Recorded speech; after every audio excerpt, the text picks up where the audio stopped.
depuis, ça nous a manqué des petits bébés. Alors voilà.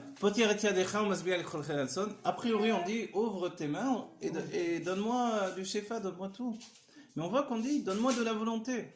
Alors, je croyais que Dieu m'accordait tout ce que j'avais besoin. Il me donne de la volonté. C'est ça que j'ai demandé. En fait, si tu n'as pas de volonté, tu n'auras rien. C'est ça le secret. Et l'un des kélim, alors maintenant je reviens sur ce que je voulais vous dire précédemment, c'est que, pourquoi je vous ai dit, moi je vous donne quelque chose maintenant par le cours lui-même, c'est que les sages ont dit, ce qu'on ne reçoit pas de son père, on le reçoit de son rave. Vous voyez ? C'est-à-dire le rave dans le sens où quelqu'un qui t'enseigne quelque chose, alors il te donne en fait un niveau. Et ce niveau-là, il faut le prendre. C'est-à-dire l'idée même de ce texte et de tous les textes de la Chassidut Chabad, c'est en fait une introspection dans la nefesh.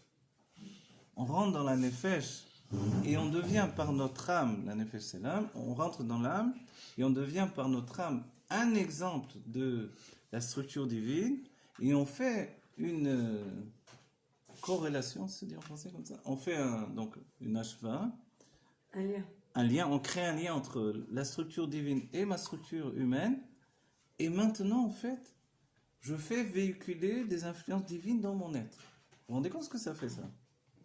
C'est-à-dire, je ne suis plus le même être, parce que je n'ai jamais été.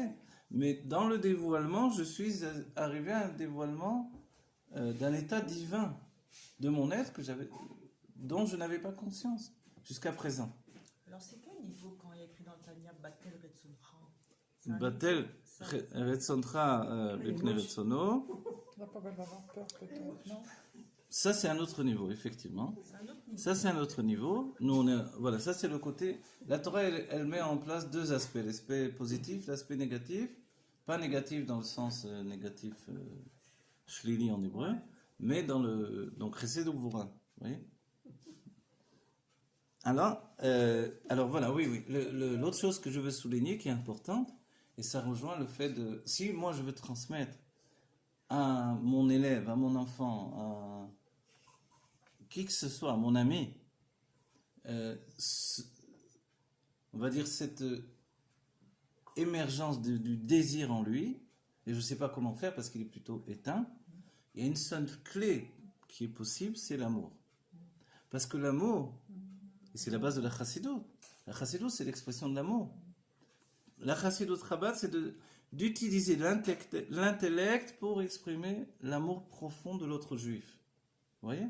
Parce que les rébim, en nous donnant tout ça, c'est un amour, on va dire, à des dimensions extraordinaires pour eux-mêmes payer de leur être pour nous transmettre ça. Est-ce que excusez-moi, est-ce que c'est pareil quand on donne de l'amour ou quand on en reçoit? Ça fait pareil au niveau du désir de la personne En fait, nous-mêmes, on doit savoir que quand on est capable de recevoir de l'amour des autres, en fait, on provoque chez les autres la faculté de donner de l'amour. Et c'est comme ça, en fait, ça va dans les deux sens. Il n'est pas possible de donner de l'amour sans en recevoir. Vous voyez? C'est pour ça que les sages ont dit, tu veux savoir l'état d'esprit entre guillemets, de Dieu par rapport à toi, vois les gens autour de toi. Est-ce que les gens t'aiment? Oui? Si les gens aiment ta personne, c'est que Dieu aime ta personne. C'est-à-dire que l'état de fait dans le monde est un état favorable à l'expression du divin. C'est-à-dire c'est un peu un thermomètre. Tout le monde est contre moi, c'est-à-dire que Dieu, il attend de toi quelque chose. Donc, il est contre toi dans le sens où il est en train de te provoquer à quelque chose. Vous voyez? Et c'est la situation du Nisayon, de l'épreuve. L'autre, il est contre moi, l'autre aussi. Qu'est-ce que j'ai fait au bon Dieu? Qu'est-ce que j'ai refait à tous ces gens? Oui? Qu'est-ce que j'ai fait au bon Dieu? Oui. Et il y a des moments dans la vie où tout dérape comme ça, on ne sait pas qu'est-ce qui s'est passé. En fait, c'est parce que je suis dans un état de veille. J'ai mis le pilote automatique depuis longtemps, je ne m'en aperçois pas. Oui, de temps en temps, je fais un petit saut tranquille, il y avait un petit nuage. Mais en attendant, c'est le pilote automatique. Et Dieu me dit, quand est-ce que tu vas prendre les rênes de ta vie? Quand est-ce que tu vas te réveiller? Arrête d'être un gentil garçon. Arrête d'être une gentille petite fille. Il est temps de vivre pour toi. Arrête d'être le bonhomme sur la photo, là, que, voilà, bien ça, j'avais la cravate, etc. Vous vous rappelez celui qui avait mis une cravate, il est passé devant le rabbi, c'est une histoire vraie. Il a montré, il était très fier de sa cravate, la même cravate que le rabbi. Et le rabbi l'a regardé, il a dit, toi aussi tu as ce chiffon là? Donc en fait, voilà. Ça veut dire, tu la mets la cravate, ok, c'est super, c'est bien. Mais si tu en donnes une importance tellement grande, etc., que ça n'a pas de sens. Ouais. Chaque chose, ça doit pas être. Mets une chaussette à ton cou et ça sera mieux peut-être pour toi. Parce que les gens vont regarder, il a une chaussette au cou, ben, qu'est-ce qu'il dirait? Ah, il y a quelque chose qui se passe au moins. Donc en fait, notre vie, elle est d'abord activer l'amour également. L'amour, c'est Zeranpin, et cet amour que l'on a, c'est de transmettre en fait le désir. Donc nous, comme on est profondément humain, forcément on est dans ce monde-ci, on entend désir, on a tout de suite forcément peut-être des idées un peu mal placées, mais dans la Kabbalah où tout est désir, et tout est amour, et tout est union, etc., ces notions-là, elles sont totalement différentes. Vous voyez? Transmettre le désir, c'est comme vous avez dit quoi la chanson? L'envie d'avoir envie, voilà. Alors le désir d'avoir du désir, vous voyez? Le désir d'avoir du désir, l'envie d'avoir envie, c'est vrai, quand quelqu'un n'a plus envie de rien, il est mort, c'est fini. Oui. Quelqu'un qui est capable de s'asseoir comme ça, de rester sans rien faire, oula, il est dans un état grave. Voilà. Donc, non, c'est pas normal. Quelqu'un, il s'assoit, il dit qu'est-ce que je fais? Donne-moi un livre, donne-moi quelque chose. Je sais pas. On peut pas être sans action. Et cette action, elle est activée par le désir. Et le désir, c'est avant tout le désir de vivre. Vous voyez? Et que Dieu préserve quand une personne n'a plus le désir de vivre, elle peut partir. On a vu que Dieu préserve, on a vu le Tzemar Tzedek, quand sa femme est partie, il n'avait plus envie. Il n'avait plus envie de rester dans ce monde et il est parti. Et il a dit clairement, il a dit j'ai plus le désir de vivre. Ça a l'air faux. Dans une telle entité spirituelle, etc. Dans les maisons de retraite, ça se passe voilà, comme ça. que Dieu préserve. Il n'y a plus rien. Donc on comprend que le désir de vivre, il est la base même de notre existence, parce que Dieu a eu un désir de ce monde matériel. Vous voyez? Ok, voilà. Donc là, on comprend bien que tout ce qui se cache derrière le chesed de Dieu, c'est-à-dire l'argent, les kissoufines, le désir, c'est que quelqu'un qui est capable d'avoir, il s'appelle Donald Trump, et lui, il a envie, j'achète une ville entière, il n'achète pas une maison, vous voyez, ou 300 immeubles, je vais acheter, ou un centre commercial. Ça, c'est son désir à lui. Ouais. Alors, mais quelqu'un d'autre qui a un petit désir, eh bien non, ça ne suffit pas ce petit désir pour devenir riche. Il faut augmenter le voilà. désir. Oui, Voilà, il faut augmenter le désir. Et ça, c'est quelque chose d'important. Vous voyez? Des objectifs. Voilà.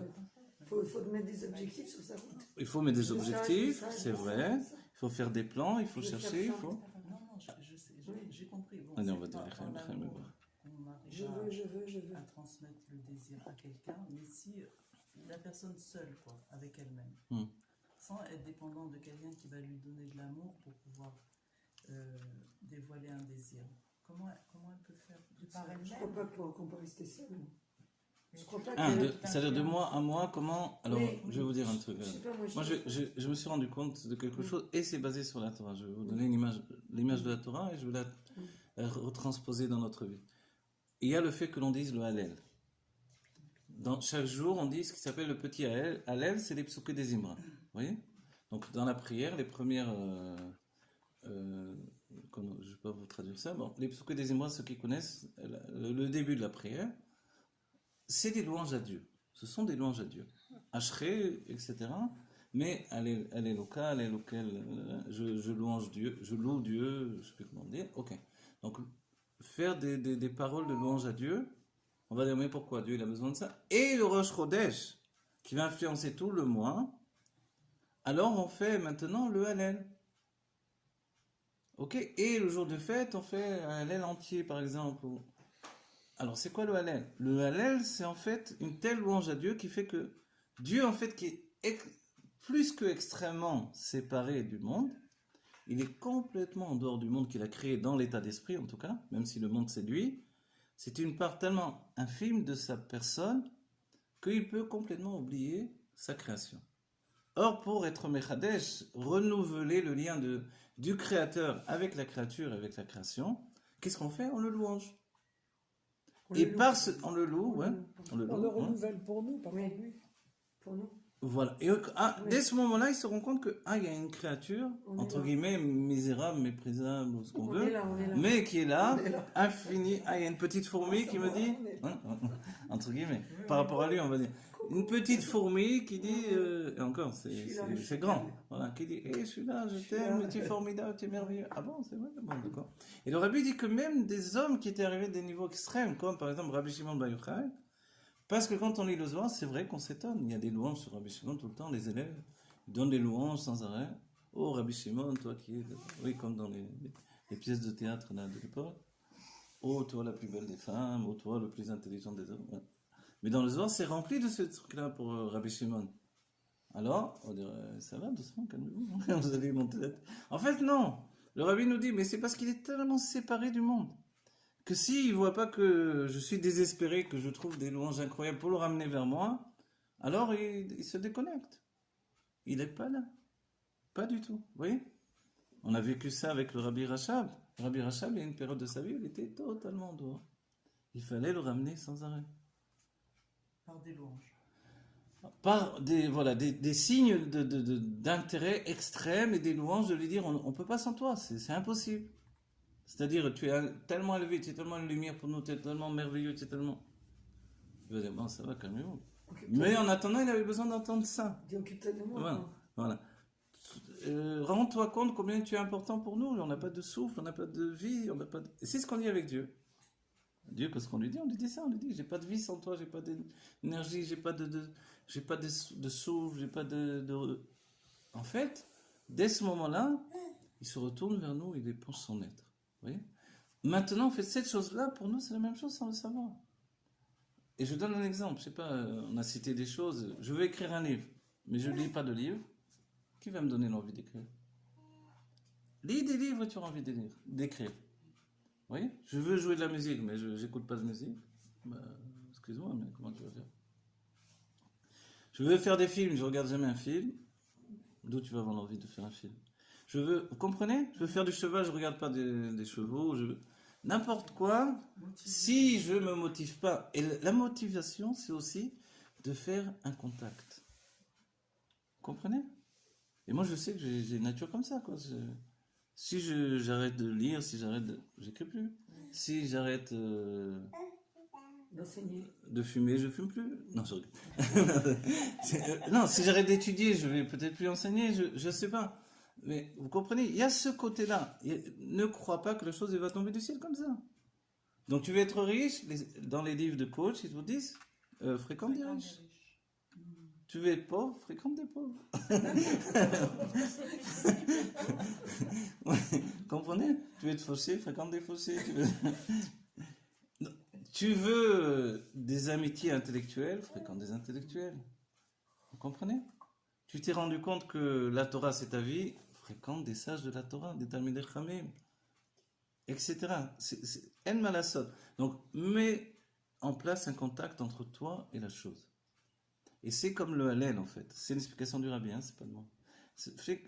Comme le Hallel, c'est établir un contact. Et tu vas éveiller chez toi ce qui s'appelle Chashivut Ha'inyan. Maintenant, le Rabbi Racham nous dit quand même, pardon, j'ai pas traduit. Chashivut Ha'inyan, c'est l'importance de la chose. Le Rabbi Racham nous dit qu'en fait, cette importance de la chose, elle est tellement élevée et tellement importante qu'elle précède même le keter, même le désir que je vais avoir pour la chose. C'est comme si, malgré que le désir n'a pas de raison, il est du keter, il est inconsistant, en fait, il faut éveiller une raison de la chose. Vous voyez? Il faut éveiller pour moi une chashivut ha'inyan. Par exemple, je veux étudier ces textes. Si je n'ai pas éveillé chez moi un désir d'étudier ces textes, je n'aurai pas d'attrait pour ce texte. C'est bon? Alors on continue. Tout ça, c'est pour comprendre ce que l'on dit, que Zer Impid, finalement, c'est lui la base de l'influence que je vais recevoir. Le chesed de Dieu qui devient du kesef. Donc en fait, qu'est-ce que c'est? Alors il nous dit, il y a les tav almin des kisufin, qu'est-ce que c'est ça? Dairatin tsitkaya le alma deate. Qu'est-ce que ça veut dire? Simplement que les tzadikaya, les tzadikim dans le monde futur vont recevoir. N'oubliez pas qui sont ces tzadikim, c'est chacun d'entre nous. La mère kulam tzadikim. Donc quand le rabbi nous dit soyez riches aujourd'hui, vous êtes déjà riches, C'est la même chose que de dire vous êtes déjà des tzadikim. C'est de cette richesse-là dont on parle. Obtenez la richesse spirituelle et vous aurez la richesse matérielle. Et obtenez ce que vous avez déjà. D'accord? Si je ne l'ai pas, je ne peux pas établir de contact parce que je ne l'ai pas. En fait, il y a en moi déjà une chashivut inyan. Malgré que je n'ai pas forcément des millions en banque, j'ai quand même un comportement dans ma vie au quotidien où je ne suis pas en train de me rouler dans la terre et de... Non, j'ai un comportement un peu noble comme ça. Cette noblesse, c'est un état de fusion avec la richesse. Quelle est la richesse en question? C'est justement le plaisir de la Géoula qui m'attend dans la Géoula et que je veux déjà recevoir aujourd'hui dans la réalité. D'accord? Ve'en prinat orot animshachim iprinat atik. Et d'où viennent toutes ces lumières-là, spirituelles, extrêmement élevées de Chesed, Eloki? Vous voyez dans le texte, Aline? La ligne commence Vechoulé. Ce sont les lumières qui viennent de Atik. Atik, vous vous rappelez, c'est le plaisir divin. Atik, c'est le Keter. Et dans l'intériorité du Keter, il y a le plaisir divin. Et ce plaisir divin, c'est la base de tous les bienfaits de la Géoula. Donc en fait, on veut la Géoula, donc on doit vouloir être riche. On doit vouloir être riche parce que c'est comme ça que je concrétise mon désir. Mon désir, il a beau être un désir de jouer de la musique, par exemple. La richesse viendra par l'intermédiaire de ce désir de jouer de la musique, oui, comme des tas de chanteurs. Et on peut être un chanteur aujourd'hui, Torah et Mitzvot, comme Ishaï Ribo, comme Avraham Fried, ou je ne sais pas qui. Vous voyez? Je dis Ishaï Ribo parce qu'il n'est pas forcément dans un milieu dati, justement. Et d'autres, Hanan Ben-Ari, etc. On montre bien que je suis religieux, je fais des mitzvot, et je chante. Qu'est-ce qu'il y a? C'est formidable. Et regardez ce que je chante. Oui? Je chante que des chansons qui sont liées au plaisir de la Torah, au plaisir des mitzvot, au plaisir de Dieu, etc., des psukim. Et ça, c'est merveilleux. Mais voir bemakom acher, chez o prinat haoneg atzmi abelti murgash. Et ça, cette clé qu'il nous donne maintenant, il est rapporté dans un autre endroit.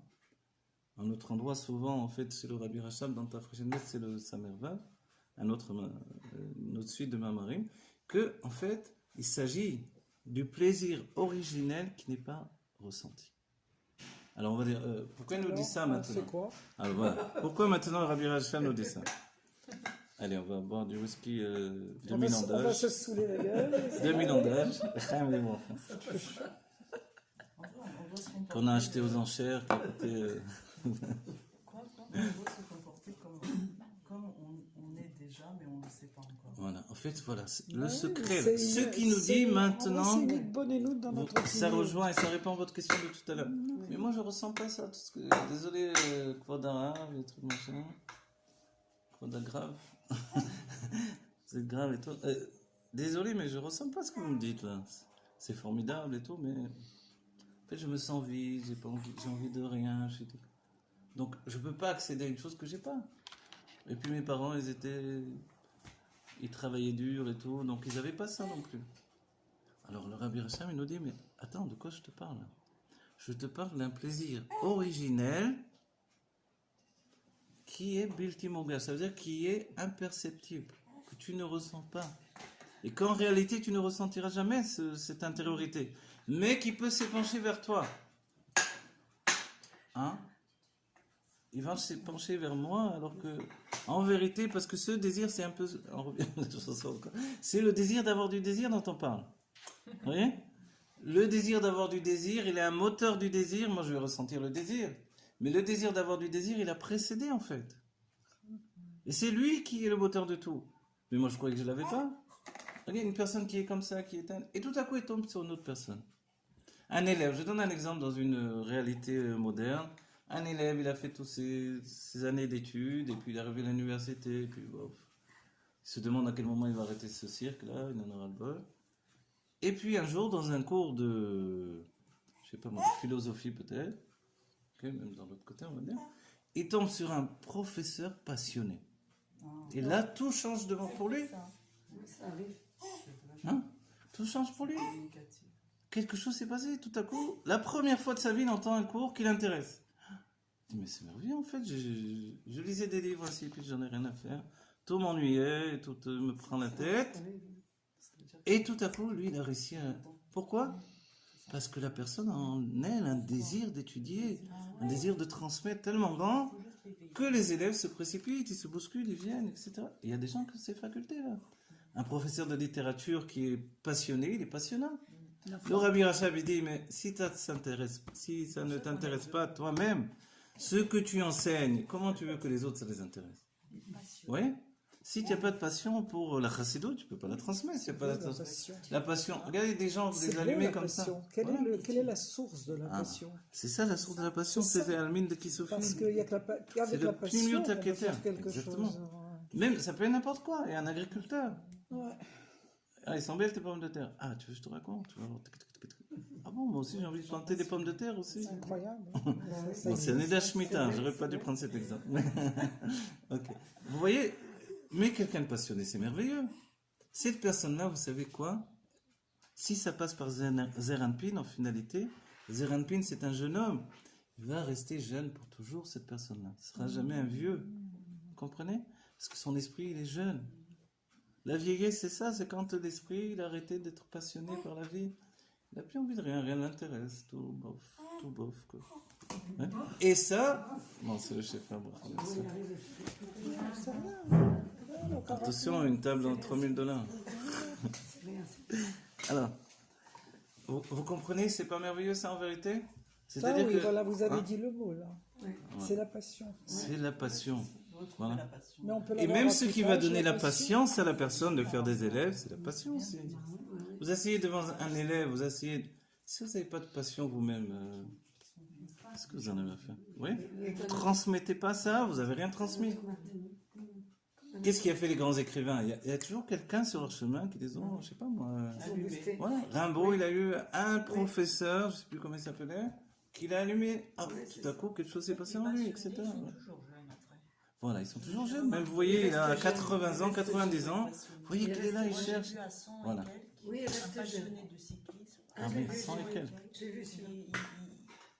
Il dit, je veux pas parler du passé, je veux parler du futur, c'est mes À 107 ans. Exactement. Il a 107 ans. Et on souligne, là j'ai donné l'exemple de évidemment spirituel, c'est les niveaux les plus élevés, on va dire, la littérature, et après dans le monde spirituel, la chassidoute, etc. Vous rencontrez des gens passionnés, c'est passionnant, ça vous transmet quelque chose, vous avez envie d'éveiller, oui. Mais la personne, elle peut être aussi dans la boxe, ou dans le karaté, ou dans la course à pied, ou berger dans la montagne, N'importe quoi. En fait. et vous rencontrez une personne riche qui vous enrichit, en fait. Cette richesse qu'il vous transmet, c'est le désir de vivre, le désir de découvrir des nouvelles choses. Vous voyez, une personne vous parle d'une fleur, vous dites, regardez cette fleur-là, regarde la fleur, je vais t'expliquer, etc. Ah bon? Ah, c'est incroyable, c'est vrai, il a raison. Vous voyez, vous l'écrasez tous les jours, la feuille, la fleur, vous n'avez jamais vu qu'il y avait, mais là, cette fleur, etc., etc., Les gens etc. passionnés sont passionnants. Voilà. C'est vrai. Et ça, qu'est-ce que c'est la passion, non? C'est la même chose dont on parle là. C'est tout un seul niveau. C'est le désir. La personne, elle a du désir de vivre, elle a un désir d'apprendre, elle a un désir de découvrir. Donc elle est jeune, c'est la jeunesse éternelle. C'est pour ça que Zeranpin, maintenant ça fait des siècles que Zeranpin, il est dans le monde de Hatzilut. Et alors on va dire, qu'est-ce qui s'est passé? Il n'a pas vieilli entre-temps? En fait, non, il est toujours resté un jeune homme. Qu'est-ce qui fait qu'il reste un jeune homme? C'est le désir qui est en lui, le désir de vivre, le désir d'épancher son chesed, etc. Et ça, c'est le secret, c'est je sais plus comment disent les goïms, la pierre de jouvence. Non, en tout cas. Bon, l'élixir de jouvence, voilà. La jeunesse éternelle, elle est le désir de vivre éternel. Moi, je me rappelle au Sikun Chabad, il y avait un vieux chassid qui venait. Et il venait en robe de chambre, avec les chaussons, à la choule. Et il s'installait, tous les jeunes se mettaient autour de lui, et il enseignait des nigunim. Et c'était merveilleux. Et je vous assure, on regardait son visage, on voyait une jeunesse d'un petit bébé. C'était merveilleux. Et il rigolait, il était content, il était heureux, sa vie était dans la transmission. Et je vous assure, c'était un bonheur de le voir. C'est quelque chose d'inné, ça. Voilà. C'est pas quelque chose que... C'est quelque chose d'inné, mais c'est pas forcément comme on croit. C'est ça le secret. C'est-à-dire parce qu'il y a quelqu'un qui vous a allumé, vous-même vous allez allumer les autres. C'est pour ça qu'on donne l'image de la flamme. Mais si vous avez rencontré personne dans votre vie, pour rester des années éteint. Et tout à coup, un jour, par par un souci de la divine providence, je parle comme ma vie. Alors, quelque Par chose chance. se passe, C'est voilà. une chance. Voilà, c'est une chance de Dieu. C'est une chance. Il y a de la grâce. La chance de C'est Dieu une qui a chance. décidé. C'est pas un hasard, c'est Voilà. une chance. Et ça peut être n'importe où. Ça peut être un jour, vous asseyez appelle dans ça le des- métro, quelqu'un à côté de vous vous parle. Bah, ça, on appelle ça Et- des tuteurs de résilience. Voilà, si vous Ce voulez, sont c'est des vrai. tuteurs de Voilà, résilience. exactement. Une personne qui te fait démarrer. Voilà. Ici, on a compris quelque chose et nous-mêmes, on peut l'acheter, on peut le reproduire, on peut l'assimiler, on peut l'intégrer et on comprend que c'est pas une chose qui est inerte. Et le plus incroyable, c'est que la base de tout, elle est Bilti Murgash. C'est-à-dire que il est impossible de la saisir. C'est un tel désir profond qui est la base même de mon être. C'est-à-dire que on peut même pas l'acquérir. non, on peut même pas l'acquérir parce qu'on l'a déjà profondément en nous. Mais il attend que, vous savez, c'est comme le feu, la flamme. Comment le feu il s'arrête? Mais quand il n'y a plus rien sur quoi sauter. Tant qu'il y a des arbres dans la forêt, le feu continue. Quand il arrive à un endroit où ça y est, il y a une falaise, il y a un fossé, il n'y a plus rien, mais le feu s'arrête. Il ne peut pas continuer puisqu'il n'y a plus rien. La même chose. Ce désir puissant qui est en nous, qui est Bilti Murgash, donnez-lui quelque chose à quoi s'accrocher, hop, il commence. Il reprend Voilà. le plus Et ce quelque chose, c'est vrai que ne peut pas venir forcément comme ça. Mais il peut venir parce que j'ai trouvé un livre. Et les gens qui Voilà. vous freinent. rencontrer une Et il y a personne. des gens qui vous freinent. Il y a des gens qui vous freinent, et ça s'appelle le Nisayon. Ah, ils C'est-à-dire, vous freinent. Qu'est-ce qu'on fait? Alors, oui, c'est vrai, c'est On des le gens qui vous frappe, cassent, on que le vous tue, faites. on le fait quoi? On le tue 3 fois, même de suite. Qu'est-ce qu'on fait? Alors, des fois, les gens qui vous freinent, c'est pour réveiller chez vous un désir encore plus grand de la chose, forcément. Pas sûr. Alors, si vous êtes habitué à établir que la personne va me freiner et j'accepte d'être freiné, alors non, c'est vous qui êtes tombé, l'épreuve vous a fait tomber. Mais l'épreuve, elle est là pour nous grandir. Donc en fait, une personne me freine, c'est pour me donner un désir encore plus grand, d'exprimer encore plus grand, vous voyez? Moi, mon désir de lire, de parler, d'exprimer, je sais pas, n'importe quoi, on a dit ces sujets-là. La culture des champignons, la culture avec un grand C, etc. Tout ça, forcément, bien sûr, il va toujours y avoir quelqu'un qui va vous freiner. Sinon, la vie ne serait pas la vie. La vie, c'est pas... Comme dit mon ami Simantov Kanemian, il me disait Tranquille. Adoni, Chaim, zéro pique-nique. Mon ami, tu sais, monsieur, vous savez que la vie n'est pas un pique-nique. Effectivement, c'est pas un pique-nique. Quelqu'un qui croit qu'il va arriver à tout toute la journée en faisant la hache et en mangeant des steaks comme ça, non, il va devenir un imbécile enfermé dans son trou. Mais quand, au contraire, il a un désir d'avancer, alors là, oui, il va avoir bien sûr des bâtons dans les roues. Vous savez, moi, en tant qu'enseignant, vous savez pas, j'ai eu combien de mashpim qui m'ont fait des trucs, la shonara, les ci, les là, combien il y a eu autour de moi, etc. Et c'est comme ça, c'est la vie. On va faire autre chose. Et vous arriverez quelque part, on vous dit, attention ici, tu n'enseignes pas. Attention ici, Alors, c'est comme ça, le bienvenu, welcome. Mais c'est pas pour ça. Vous pouvez pas vous arrêter. Au contraire, tu me dis de ne pas enseigner, je vais faire 2 cours au lieu d'un. C'est comme ça dans la vie. Tu me dis pas planter des choux, je vais planter des choux blancs, des choux rouges, etc., etc. Des choux raves. Je sais pas. Ah, elle est très belle. Ah, magnifique, j'adore. Ah, j'adore. Voilà, vous me dites quand je dois arrêter le cours, je n'ai pas de notion temporelle Eh quand ben, j'enseigne. Vous voulez savoir l'heure qu'il est? Hein? Midi et demi. Midi et demi, vous voulez encore... quoi? Un quart d'heure encore. Un quart d'heure, c'est bon. Allez. Donc voilà, ce qu'on a appris aujourd'hui, c'est quand même essentiel pour nous. C'est un moteur de vie depuis la source divine. C'est le meilleur moyen de prendre en fait ce qui s'appelle une vitalité. Il y a les coachs qui parlent de psychologie. Là, on parle du divin et on part du divin pour émerger à notre psychologie. D'accord? Et ça, c'est tellement plus entier, plus formidable. C'est le secret de la Chassidut Chabad. Voilà. Vezio shenema ba'em over la socher. Voilà. Et c'est pour ça qu'il est dit over la socher. Vous vous rappelez over la socher où on a vu ça? Si vous savez, avec, voilà, Avraham Avinu, quand il a acheté la Me'arat HaMarpela, Arba Meot. Vous vous rappelez? 400. Évidemment, c'était pas stable. C'est pour ça que tout à l'heure je vous dis, ça vous dit quelque chose, 400. 400.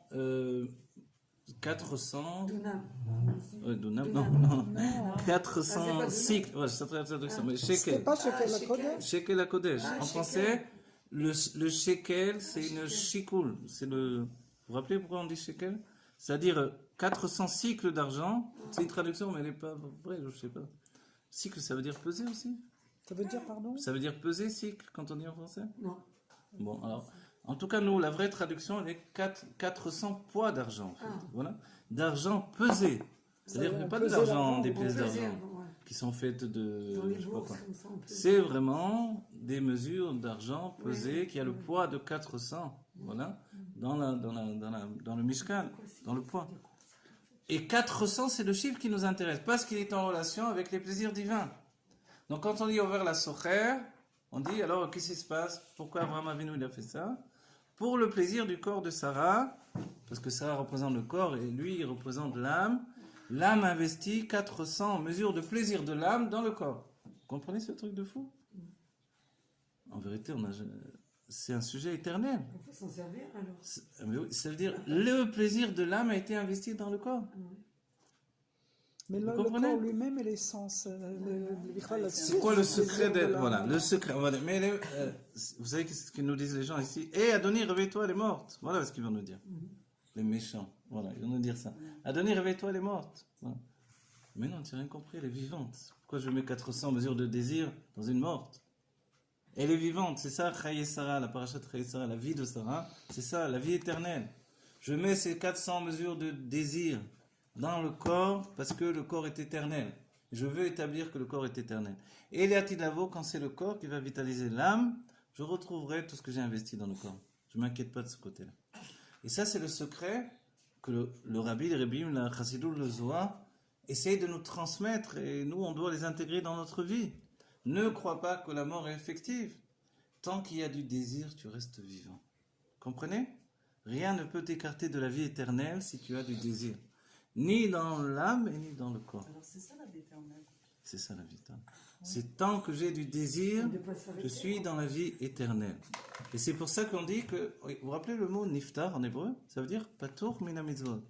Comment on traduit ça en français? Niftar. Ouais, niftar, patour mina mitzvot. Dispenser des- Voilà, niftar, c'est... Comment vous traduisez niftar? Ben, Niftar, c'est mort. Niftar, après le c'est décédé. Dispenser. Mort. Mais le terme, pourquoi utiliser ce terme en hébreu?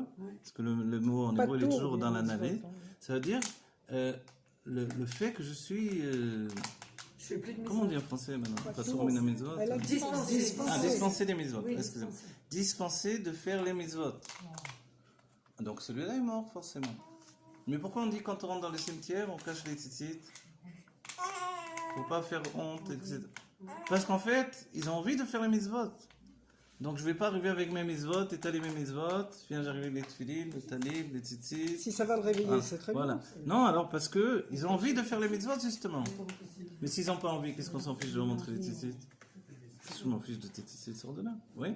Mais parce que eux en réalité ils sont pas morts. C'est pour ça que ça s'appelle, comment on appelle en hébreu, Bet Raïm, la maison des vivants.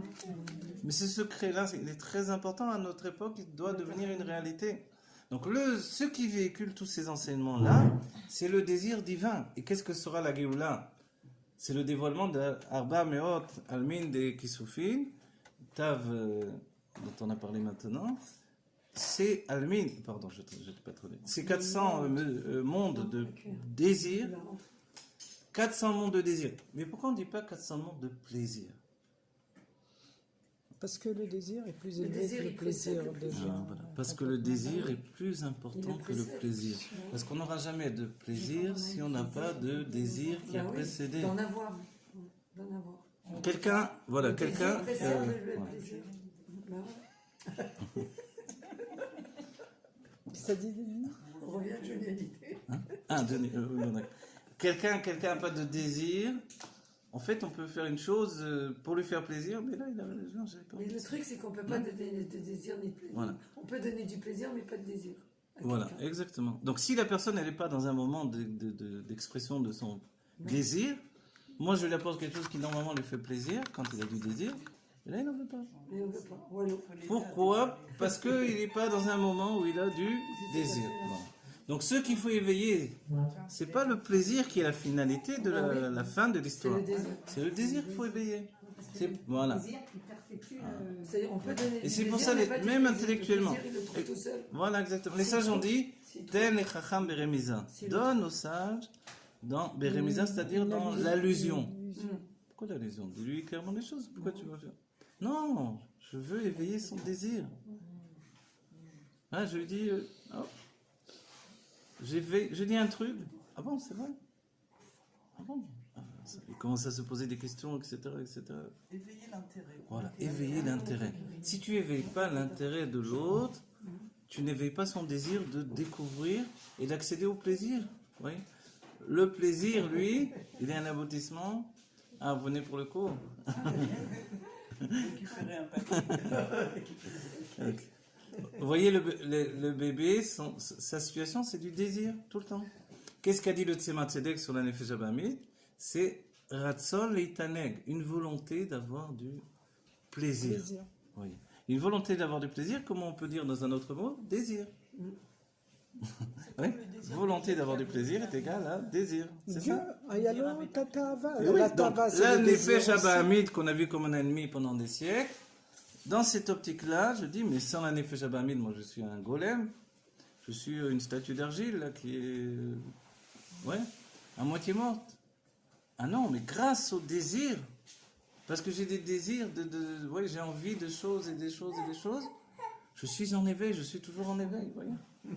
Une personne, elle est là, elle fait rien, d'un coup elle dit, venez, on va voir la mer. Voilà. Ouais. C'est vrai. Qu'est-ce que tu as appris? Pourquoi tu veux aller voir la mer maintenant? En plus, tu habites tu habites à la montagne. Voilà, etc. Parce que tout à coup, ça l'a pris, ça l'a entraîné. Venez, on va au cocktail, venez, on va... Ouais. Quelque chose l'entraîne. Et ça, ce désir, si une personne n'a pas de désir, alors tout est toujours régulier. Et tout à l'heure, qu'est-ce qu'on a dit? La richesse, elle n'est pas régulière. Elle ne se déverse pas Béadraga, c'est-à-dire petit à petit, tac, tac, tac. Oui, mais à ce rythme-là, avant que je devienne riche, j'aurais déjà quitté le monde depuis 200 ans. Alors non, forcément, la richesse, elle ne peut pas venir comme ça, spirituellement et matériellement, les deux. Vous voyez?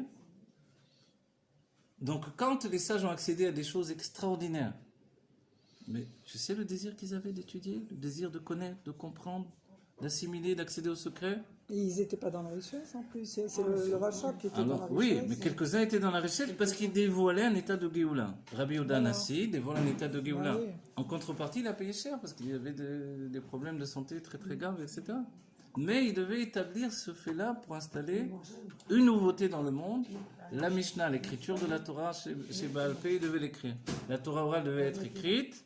Et c'était à lui de le faire, c'est à lui qui est revenu ce mérite-là, que des Juifs pendant des siècles étudient la Mishnah sur laquelle est basée la Gemara, etc., etc. Vous vous rendez compte? Le mérite, on n'a pas idée. C'est-à-dire il a tenu le judaïsme, il a fait les bérouim du monde grâce à ça. Donc lui, il était dans un état de richesse extraordinaire, spirituelle et matérielle. Mais en même temps, il a payé très cher parce qu'il était très très malade. Oui. Ah bon? Il était très malade, comme les Rébéim qui ont accédé à des niveaux. Le Rabbi Morash était extrêmement riche, spirituellement, matériellement, et en même temps, il a dû le payer très cher, il était très malade. C'est obligé. Voilà. C'est Pour... obligé. Hein? Non, c'est plus obligé. Quand le Rabbi nous a dit tout le monde doit être riche, on va dire, doucement, moi j'ai vu les autres là. On n'a pas envie, hein. Doucement, moi, finir. On n'a pas envie d'être riche. Ouais, je préfère moins, tu vois, donne-moi juste le minimum. Non. Le Rabbi, quand il nous le dit, quand il essaie de le provoquer chez nous, sous-entendu que lui, il a pris sur lui les dernières épreuves, les dernières maladies, les dernières souffrances, pour que nous puissions accéder à cette richesse spirituelle et matérielle en même temps. D'accord? Et ça, c'est merveilleux. Sans le payer. Voilà, sans le payer, sans souffrance et sans rien du tout. C'est-à-dire, même je mange du chocolat en étudiant. C'est un ami qui mange du chocolat en étudiant. Bon, il faut se calmer le chocolat. Pourquoi? Pour activer son mot. Hein. Vous comprenez? En fait, la base de tout, c'est le désir. Le désir, c'est la richesse, c'est la vie éternelle, c'est la jeunesse éternelle. Et c'est tout ce qui nous fait vivre, exister. Voilà. Bon, on va arrêter là pour le moment. Mais vous avez vu, vous avez compris les clés que nous donne le Rabbi Rachab ici, c'est merveilleux, depuis les mondes divins. Il nous donne accéder en fait à la vie éternelle et la richesse spirituelle et matérielle par le biais de la clé de la richesse. C'est quoi? C'est le désir. Celui qui ne veut pas obtenir des choses, C'est pour ça, quand je dis tout à l'heure, le fait que il est riche, mais il n'a pas envie d'avoir une belle voiture, une belle maison. Alors, il n'est pas au niveau d'être riche. À moins que ce soit un homme qui soit, comme il y avait des sages du temps de la Gemara, ou de la Mishnah, qui avaient des villages entiers qui leur appartenaient, et eux, ils étaient que dans la Torah. Si bien qu'un jour, il se promène dans son village, il passe une douane, on l'arrête comme un... Personne ne le connaissait. Il ne savait pas que c'était lui le patron de tout ça. Oui. Il a mis le désir dans... Voilà, il a mis le désir uniquement là. Aujourd'hui, compte tenu que nous sommes une génération où l'essence de Dieu se dévoile dans la matière, ça a toujours été, mais aujourd'hui c'est dévoilé, et que la Géoula va se jouer ici-bas, donc la richesse matérielle doit être une preuve de notre richesse spirituelle. Donc voilà, pour chacun d'entre nous, les Chaim, Chaim et les Bracha, qu'on vive la richesse spirituelle et matérielle comme une bénédiction uniquement en sachant que c'est un dévoilement divin merveilleux, absolument au-delà de tout, et qui nous accorde tout le bien tangible et véritable. Voilà. Chaim, Chaim et les Bracha, que du bonheur, que pshuto, mamash. Là, on sort de ce cours, on est tous millionnaires. Voilà. On a les clés, on a pris les clés pour devenir millionnaire, que pshuto. Ouais. Oui.